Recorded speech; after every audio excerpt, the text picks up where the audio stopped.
ఎవరి స్థలంలో వారు యేసు క్రీస్తు నామమున కూర్చునండి ప్రియులారా. అందరికి మరణార్థం. దేవుని యొక్క మహాకృపను బట్టి ప్రభు మరి యొక్క విశ్రాంతి దినమును ఆయన మనకు అనుగ్రహింపజేసి ఉదయకాల సమయమునందు ఇలాగో దేవుని మందిరములో ఆయనను ఆరాధించగలిగే భాగ్యమును ప్రభు మనకు అనుగ్రహించిన వారై ఉన్నారు. ఆయనకే నిండు మహిమ ఘనత ప్రభావములు యుగ యుగములో ఆయనకు మెండుగా కలుగునుగాక. ఆమేన్. అలాగే ఉదయకాల సమయమునందు త్వరపడి ఆయన మందిరమునకు వచ్చి ఆయనను ఆరాధించాలి అనే ఆసక్తి కలిగి ఆయన మందిరములో ఏకీభవించిన ఆయన విడలారా, ప్రభు మిమ్ములను మీ కుటుంబములను మీ పనిపాటులను మీరు చేయించిన సకల కార్యములను ఆయన బహుగా దీవించి ఆశీర్వదించునుగాక. ఆమేన్.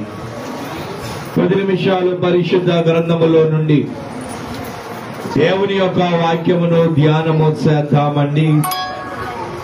యెహెజ్కేలు గ్రంథము ప్రియులారా 12వ అధ్యాయం అండి. యెహెజ్కేలు గ్రంథము 12వ అధ్యాయము 21వ వచనము నుండి చదువుకుందామండి. మరియు యెహోవా వాక్కు నాకు ప్రత్యక్షమై ఇలాగు సెలవిచ్చును, నరపుత్రుడా, దినములు జరిగిపోవచ్చున్నవి, ప్రతి దర్శనము నిరర్ధకమగుచున్నది అని ఇశ్రాయేలీల దేశములో మీరు చెప్పుకొను సామెత ఏమిటి? కావున నీవు వారికి ఏ మాట తెలియజేయము. ప్రభువు యెహోవా సెలవిచ్చినదేమనగా, ఇక మీదట ఇశ్రాయేలీలలో ఎవరునో ఈ సామెత పలుకుకుండకు నేను దానిని నిరర్ధకము చేసేదను. కనుక నీవు వారితో ఇట్లనుము, దినములు వచ్చుచున్నవి, ప్రతి దర్శనము నెరవేరును. చాలండి. ప్రభు తన పరిశుద్ధమైన లేఖన భాగమును ఆయన మహిమార్థమై మన వినికిడిలో ఫలింపజేసి వాక్య సంబంధమైన ఆశీర్వాదములన్నీ ప్రభు మనకు అనుగ్రహింపజేసి వర్తమానము ద్వారా ప్రభు మనతో మాట్లాడి మనకు సహాయమును అనుగ్రహించునుగాక. ఆమేన్. ప్రభువునందు ప్రియమైన దేవుని విశ్వాసులారా, చదువుబడిన లేఖన భాగములో యేసు క్రీస్తు ప్రభువులైనటువంటి వారు యెహెజ్కేలు ప్రవక్తతో ఆయన మాట్లాడుచున్నటువంటి మాటలు మనకి అందులో కనబడుచున్నటువంటివి ఉన్నవి. ఇశ్రాయేలు ప్రజలను గురించి, ఇశ్రాయేలు దేశమును గురించి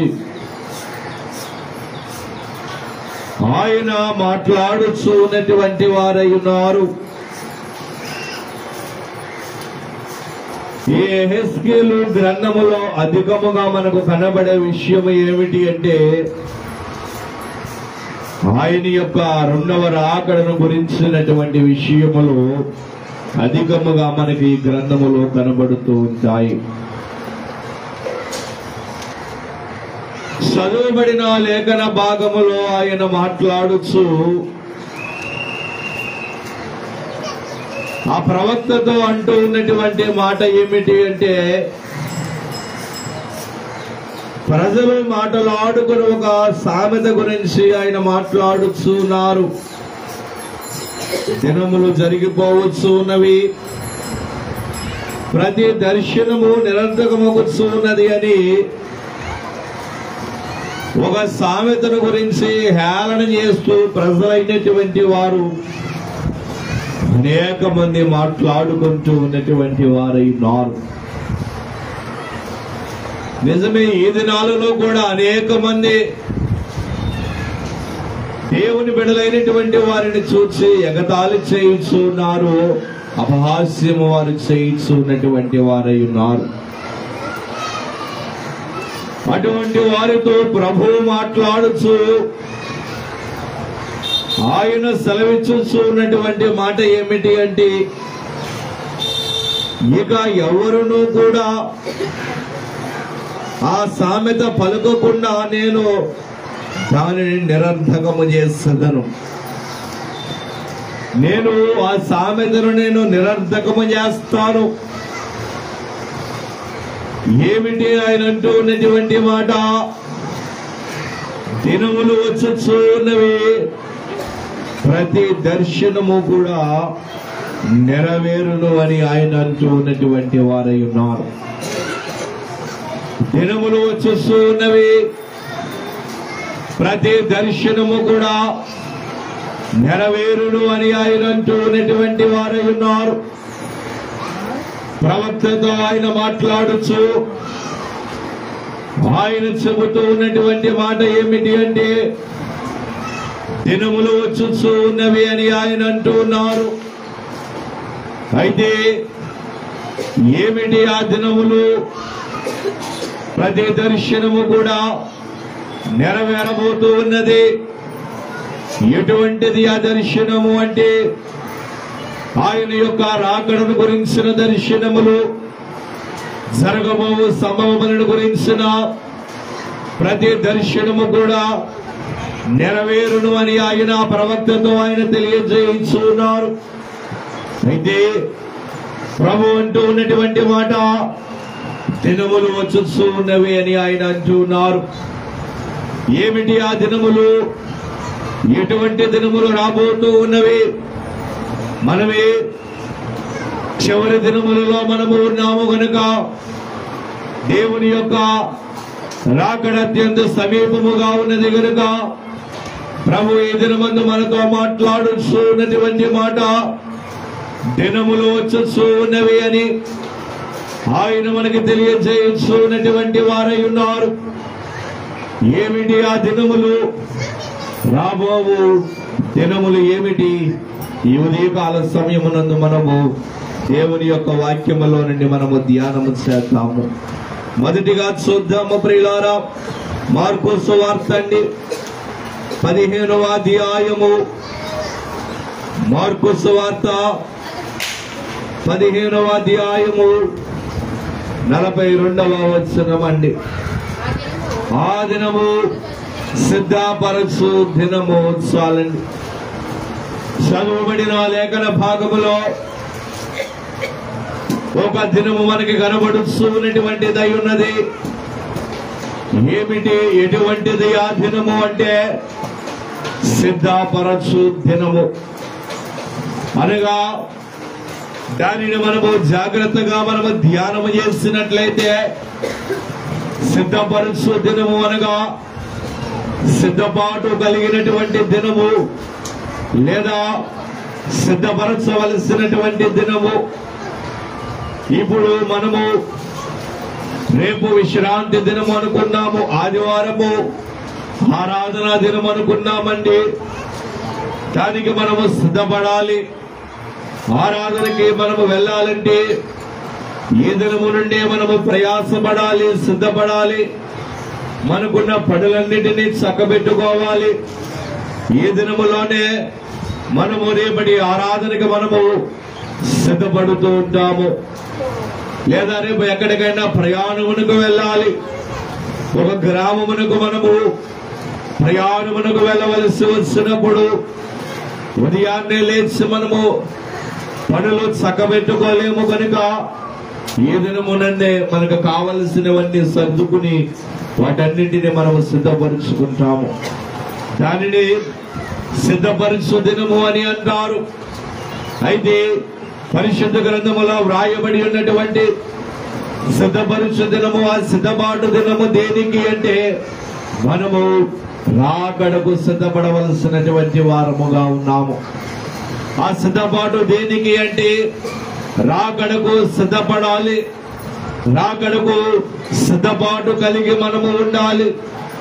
రేపు ఆయన మధ్య ఆకాశములో ఆయన రాబోతూ ఉన్నారు. మేఘముల మీద మధ్య ఆకాశమునకు ఆయన వచ్చి పెండ్లి కుమారుడిగా ఆయన వచ్చి పెండ్లి కుమార్తెగా అలంకరించబడి ఉన్నటువంటి సంఘమును ఆయన తీసుకుని మధ్య ఆకాశములోనికి ఆయన కొనిపోయి వెళ్ళిపోతారు. మరి ఆ సందర్భములో మనము రాకడలో ఎత్తబడి వారి వలె మనము ఉండాలి. రాకడలో మనము మిగిలిపోయే వారి వరుసలో మనము ఉండరాదు. రాకడలో మనము ఎత్తబడాలంటే మొదటిగా మనము రాకడకు సిద్ధపాటు అనబడేది కలిగి ఉండాలి. రాకడలో మనము సిద్ధపడాలి. రాకడకు మనము ఎప్పటి నుండి మనము ప్రయాసపడాలి, సిద్ధపడాలి. ఏమో ఆయన ఏ సమయంలో వస్తారో మనకి తెలియదు. ఇదిగో నేను దొంగ వలె వచ్చేస్తున్నాను అని ఆయన అన్నారు. ఆ సమయమునకు మనము ఎదురు చూచుచూ సిద్ధపాటు మనము కలిగి ఉండాలి. దానిని సిద్ధపరచు దినము అన్నారు ప్రభు. రాకడకు మనము సిద్ధపడు వారి వలె మనము ఉండాలి. ప్రకటన గ్రంథము ప్రియులారా 19వ అధ్యాయం అండి. ప్రకటన గ్రంథము 19వ అధ్యాయము 6వ వచనము నుండి. హాయ్ హాయ్ హాయ్ హాయ్ హాయ్ హాయ్ హాయ్.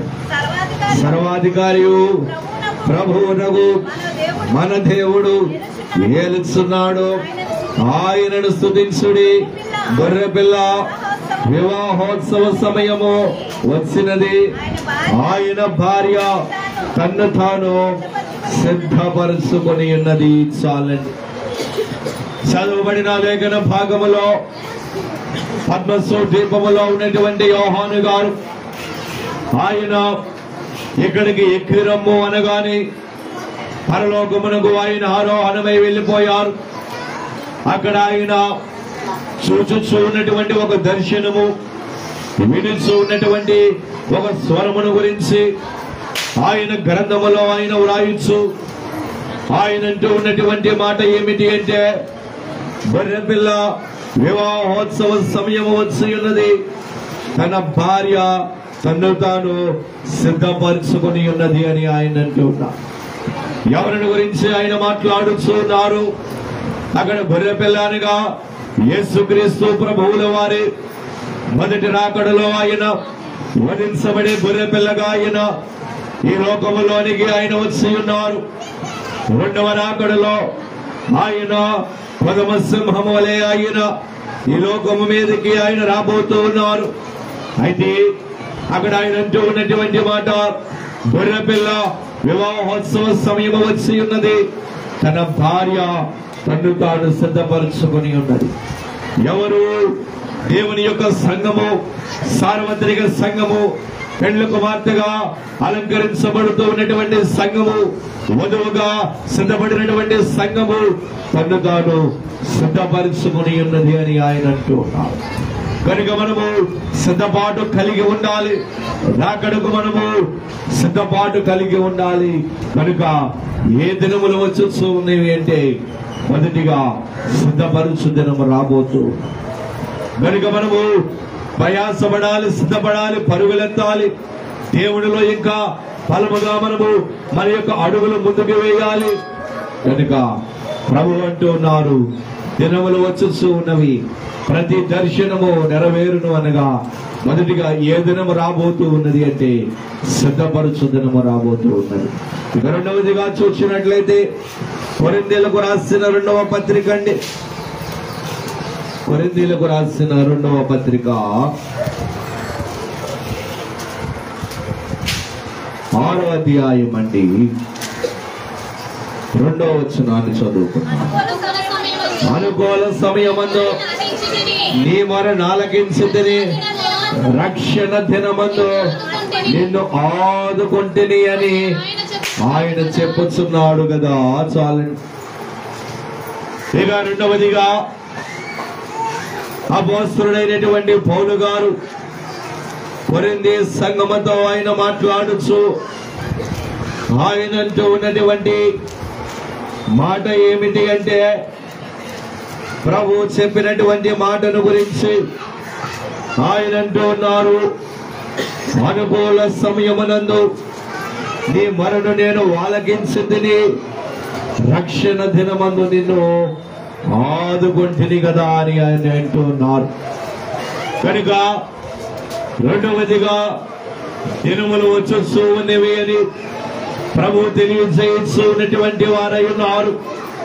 కనుక ఏ దినము వచ్చొస్తూ ఉన్నది అంటే, మొదటిగా సిద్ధపరచు దినము, రెండవదిగా చదువుబడిన లేఖన భాగమును బట్టి మనము చూసినట్లయితే రెండవదిగా రాబో దినము ఏమిటి అంటే రక్షణ దినము. ప్రియమైనటువంటి వారలా, రక్షణ అనబడే దినము రాబోతూ ఉన్నది. రక్షించబడాలి, రక్షణ పొందుకోవాలి. మనమందరము ఈ లోకమునకు మనము యాత్రికుల వలె మనము ఈ లోకానికి వచ్చాము. మనము మన యొక్క యాత్రను ముగించుకుని పరలోక రాజ్యములోనికి మనము చేరాలి. ఆ గమ్య స్థానమునకు మనము ప్రయాణమై వెళ్ళాలి. అయితే ఆ గమ్యానికి మనము చేరాలంటే మనము పొందుకోవలసినది రక్షణ, మారు మనస్సు ఖచ్చితంగా మనము పొందుకోవాలి. మారు మనస్సు పొందుకుని అందరూ కూడా రక్షించబడాలి. రక్షణ లేకుండా రాకడలో మనము ఎత్తబడలేము. రక్షించబడకుండా రాకడలో మనము సార్వత్రిక సంఘము వరసలోనికి మనము రాలేము.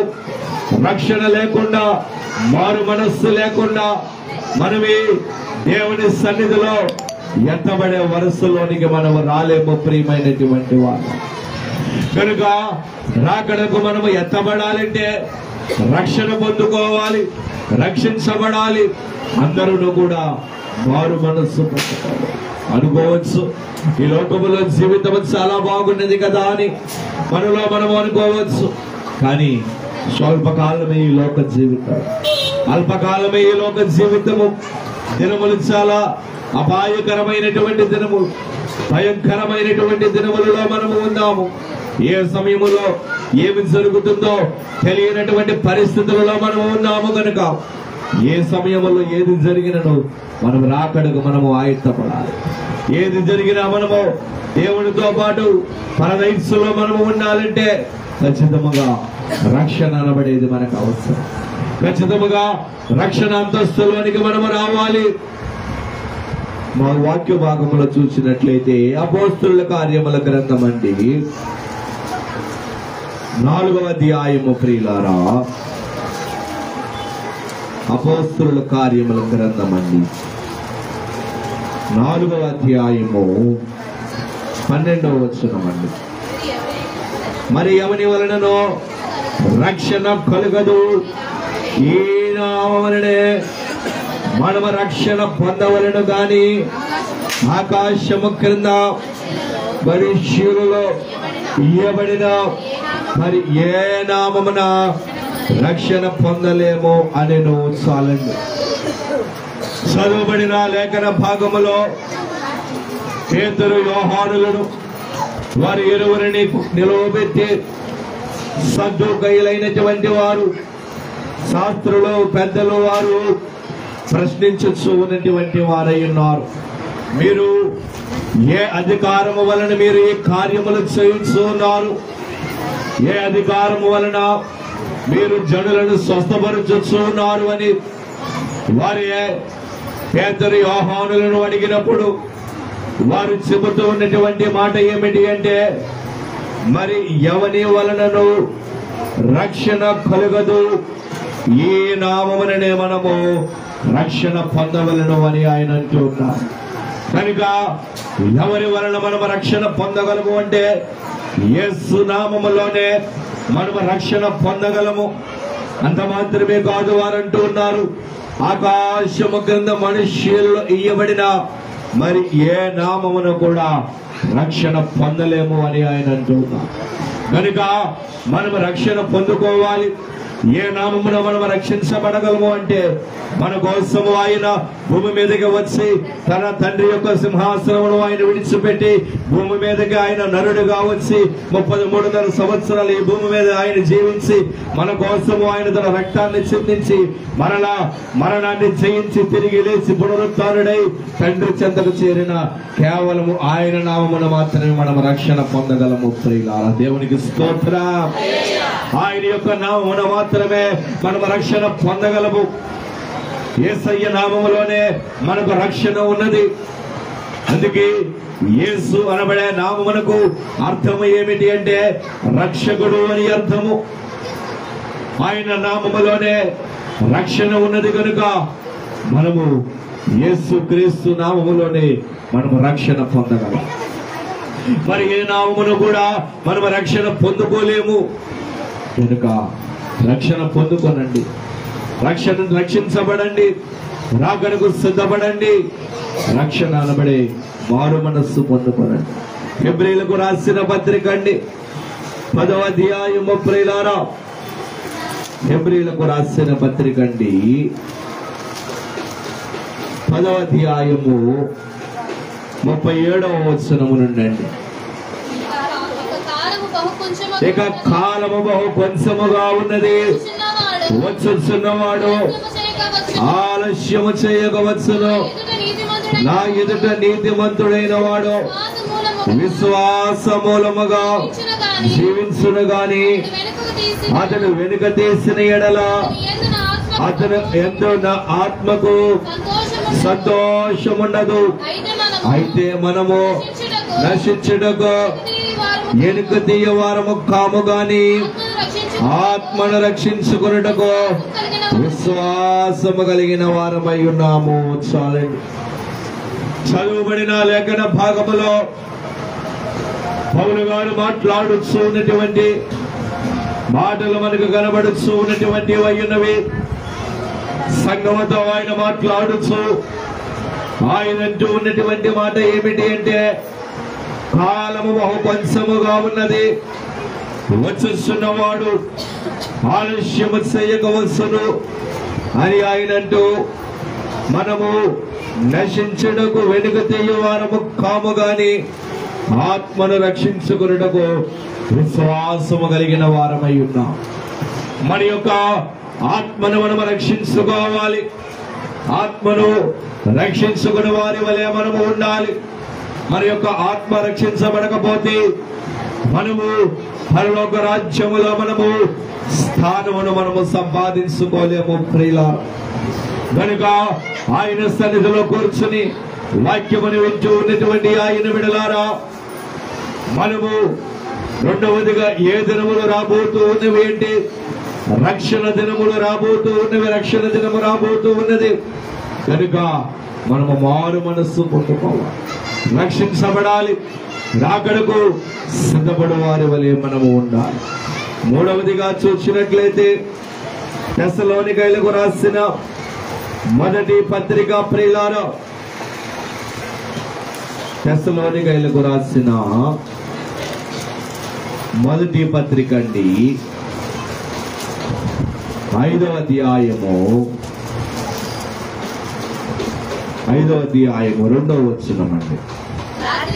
రాత్రి వేళ దొంగ ఎలాగో వచ్చునో అలాగే ప్రభు దినము వచ్చునని మీకు బాగుగా తెలియను.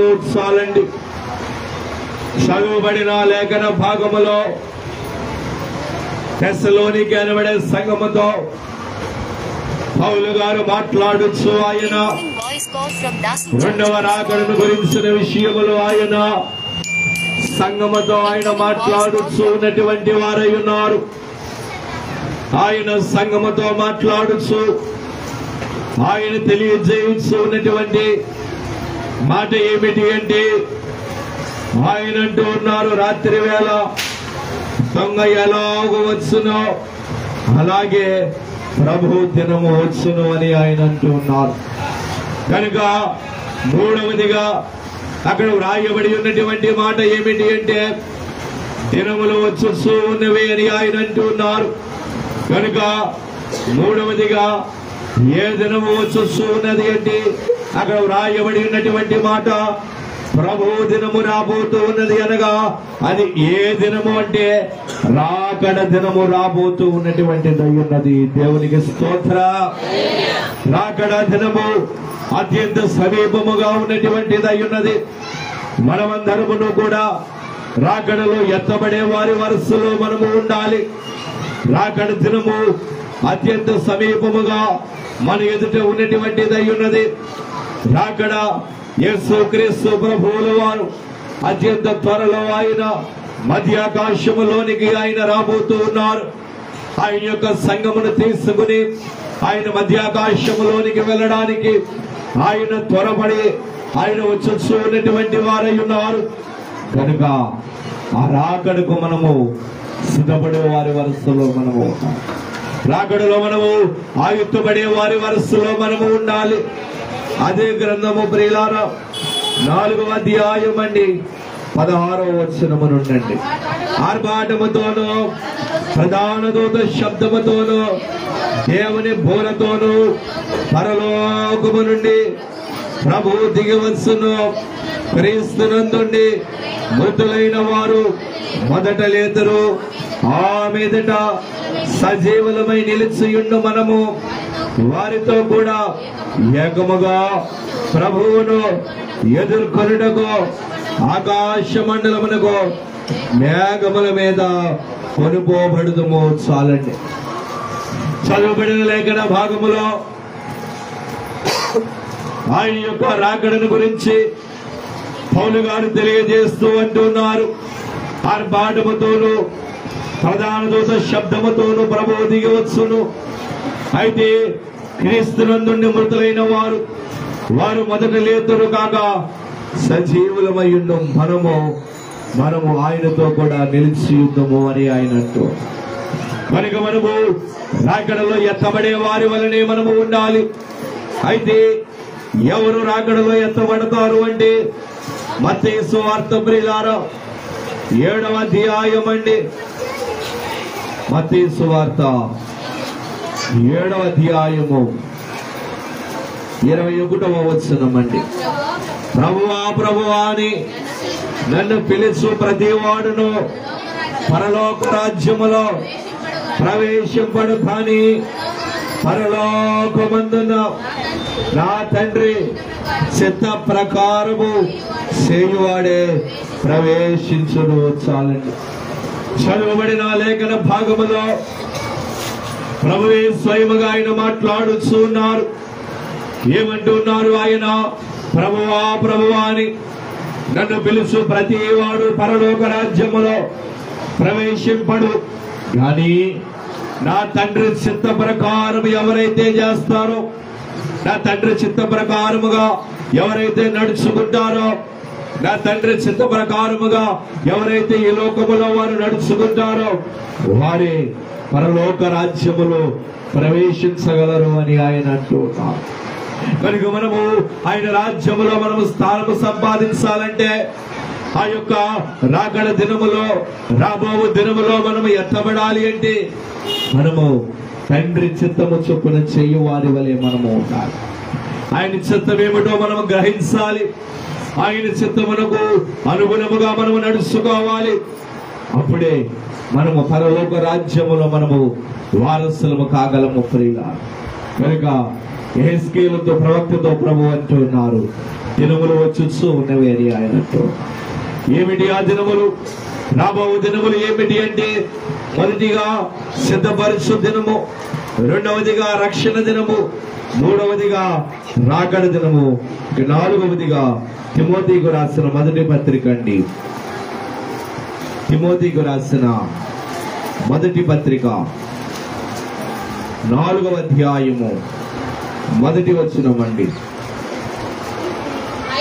అయితే కడవరి దినములలో కొందరు అబద్ధికుల వేషధారణ వలన మోసపరచు ఆత్మల యందును దెయ్యముల బోధ యందును లక్ష్యముంచి విశ్వాస భ్రష్టులగుదురని ఆత్మ తేటగా చెప్పుచున్నాడు. చాలే. చదువుబడిన లేఖన భాగములో అపోస్తలుడైనటువంటి పౌలు గారు తన ప్రియ శిష్యుడైన తిమోతి గారితో ఆయన మాట్లాడచ్చు, లేఖ వ్రాయచ్చు. ఆయన అంటూ ఉన్నటువంటి మాట ఏమిటి అంటే, కడవరి దినములలో కొందరు అబద్ధ బోధకులు వచ్చును అని ఆయన అంటూ ఉన్నారు. కనుక 4వదిగా దినములు వచ్చున్నవి అని ప్రభు అంటూ ఉన్నారు కదా. ఏమిటి ఆ దినము అంటే 4వదిగా కడవరి దినములు అనగా చివరి దినములు. ఇప్పుడు మనం ఉంటూ ఉన్నాము, చూచారు, ఇవే కడవరి దినములు, చివరి దినములు. కనుక మనము అత్యంత జాగ్రత్తగా మనము ఉండవలసిన వారముగా ఉన్నాము. కనుక ఆయన సన్నిధిలో కూర్చుని వాక్యమును వింటూ ఉన్నటువంటి ఆయన బిడ్డలారా, 4వదిగా ఏ దినములు వచ్చొచ్చు అని ఏంటి, కడవరి దినములు వచ్చొచ్చు అనేటువంటివి ఉన్నవి. తిమోతికి రాసిన 2వ పత్రిక అండి, 3వ అధ్యాయము 1వ వచనమండి. అంత్య దినములలో అపాయకరమైన కాలములు వచ్చునని తెలుసుకొనము చాలు. అంత్య దినములలో అపాయకరమైన కాలములు, అపాయకరమైనటువంటి ప్రమాదములు ఇవన్నీ రావచ్చును అని పౌలు గారు తిమోతితో తెలియజేస్తూ.